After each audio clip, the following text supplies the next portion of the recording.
السلام علیکم میری پیاری بہنوں اور بھائیوں، آج کا واقعہ ہے باغ والوں کا ذکر۔ آج ہم آپ کو قرآن شریف میں باغ والوں کا ذکر پر تفصیل سے بتانے جا رہے ہیں۔ اس سے پہلے آپ سے چھوٹی سی گزارش ہے، جو بھائی اور جو بہن چینل پر نئے ہوں چینل کو سبسکرائب کر لیں تاکہ ہماری ساری ویڈیوز آپ تک پہنچتی رہے۔ واقعہ شروع کرتے ہیں۔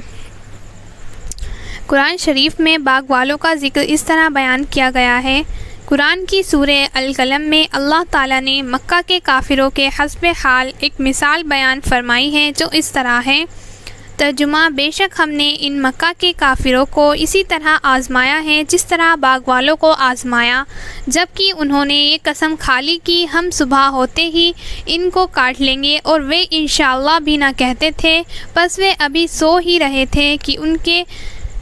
باغ پر تیرے پروردگار کی طرف سے پھرنے والا پھر گیا، یعنی اللہ کے عذاب سے وہ باغ برباد ہو گیا۔ پس صبح کو ایسا ہو گیا گویا جڑ سے کاٹ کر پھینک دیا گیا۔ صبح ہوئی تو انہوں نے ایک دوسرے کو پکارا کہ اگر کھیتی کاٹنا چاہتے ہو تو سویرے چلو، اور وہ چلتے چلتے آپس میں چپکے چپکے باتیں کرتے جاتے تھے کہ جلدی کرو، ایسا نہ کہو کہ کاٹتے وقت تم کو فقیر یا دھرے اور اپنے بخل کی وجہ سے بہت سویرے یعنی باغ کھیت پر پہنچے، اندازہ لگا کر کہ اس وقت تک فقیر نہ پہنچ سکیں گے۔ پس جب اس کو اس حال میں دیکھا تو کہنے لگے ہم راہ بھول گئے ہیں، یہ وہ جگہ نہیں ہے، مگر جب غور سے دیکھا تو کہنے لگے بلکہ ہم باغ کے نفع سے محروم رہ گئے۔ ان میں سے ایک بھلے آدمی نے کہا کیا میں نے تم سے پہلے ہی نہ کہا تھا کہ اللہ کی اس نعمت پر کیوں اللہ کی پاکی بیان نہیں کرتے؟ اب برے انجام کے بعد کہنے لگے ہمارے پروردگار کے لیے پاکی ہے، بے شک ہم نے خود ہی اپنے نفس پر ظلم کیا، اور آپس میں ایک دوسرے کو ملامت کرنے لگے یہ کہ تو نے ہی ہم کو پہلے سے کیوں نہ سمجھایا، اور کہنے لگے ہائے بدقسمتی، بے شک ہم سرکش تھے۔ جلد امید ہے کہ ہمارا پروردگار ہم کو اس سے بہتر بدلہ عطا فرمائے، بے شک ہم اپنے پروردگار ہی کی طرف متوجہ ہیں۔ اے مکہ والو، اللہ کا عذاب اسی طرح اچانک آ جاتا ہے، اور آخرت کا عذاب تو بہت ہی ہولناک ہے، کاش کہ وہ جان لیتے۔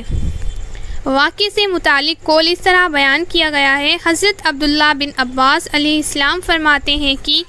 مکہ کے کافروں کے حالات کے مطابق قرآن نے ایک مثال دی ہے، کوئی واقعہ نہیں ہے۔ سعید بن زبیر رضی اللہ عنہ فرماتے ہیں کہ یہ واقعہ ہے جو یمن کے ایک بستی جروان میں پیش آیا، جو کہ سناگ سے 6 میل پر واقع تھی۔ یہ مثال ہو یا واقعہ، قرآن نے اس کے بیان میں یاد دہانی اور ڈراوے کا جو پہلو رکھا ہے وہ بہرحال اپنی جگہ ہے، اسی لیے کہ ان آیتوں سے پہلے مکہ کے قریش کی نافرمانی اور اللہ کے رسول صلی اللہ علیہ وسلم کے نبی بنائے جانے سے انکار اور رٹائی کا ذکر کرتے ہوئے خاص طور پر ان کے ایک سردار ولید بن مغیرہ کی بدعمالیوں کا تذکرہ ہو رہا ہے۔ اب ان کو ایک مثال دے کر یا واقعہ سنا کر یہ بتایا جا رہا ہے کہ پیغمبر رسول اللہ صلی اللہ علیہ وسلم کی نعمت قرآن کے خلاف آپس میں سرگوشیاں کرنے، قرآن کی عطا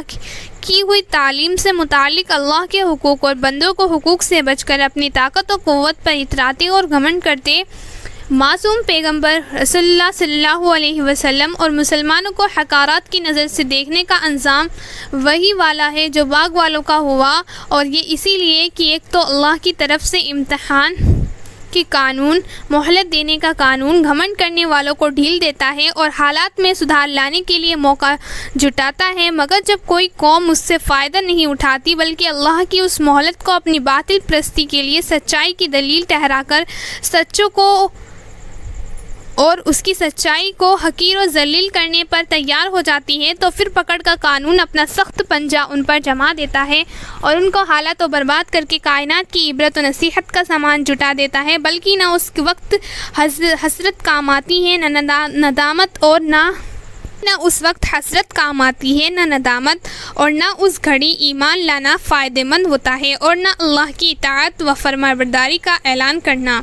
سبق اس طرح بیان کیا گیا ہے، اللہ تعالیٰ نے اس کائنات میں انسان کو اجتماعی زندگی جینے کے لیے پیدا کیا ہے اور انسانی ضرورتوں کو ایک دوسرے سے ایک طرح جوڑ دیا ہے کہ یہ کارخانہ آپسی میل مدد کے بغیر نہیں چل سکتا، اور چونکہ اجتماعی زندگی فرد ہی سے بنتی اور سنورتی ہے، اسی لیے بہت ضروری ہے کہ ان کے آگے بڑھنے اور زندگی کو باقی رکھنے کا ایک ایسا قانون مقرر کیا جائے جس کی بدولت انسانوں کے درمیان بھائی چارہ اور رحم و مروت قائم ہو سکے اور کسی وقت بھی حسد اور ضد نہ پیدا ہوئے۔ اسی لیے اللہ تعالیٰ نے اس نظام کو پورا کرنے کے لیے معاشی زندگی سے متعلق دو حق مقرر فرمائے، ایک معیشت کا حق اور دوسرا معیشت کے درجے کا حق۔ معیشت کے حق کا قانون یہ ہے کہ اس دنیا میں ایک جاندار بھی ایک ایسا نہیں رہنا چاہیے جو معیشت کے حق سے محروم ہو۔ یہ ہر آدمی کا اپنا حق ہے کہ وہ زندہ رہے، اسی لیے معیشت کے حق میں یہاں سب برابر ہیں اور کسی کو کسی پر بلندی اور برتری حاصل نہیں ہے۔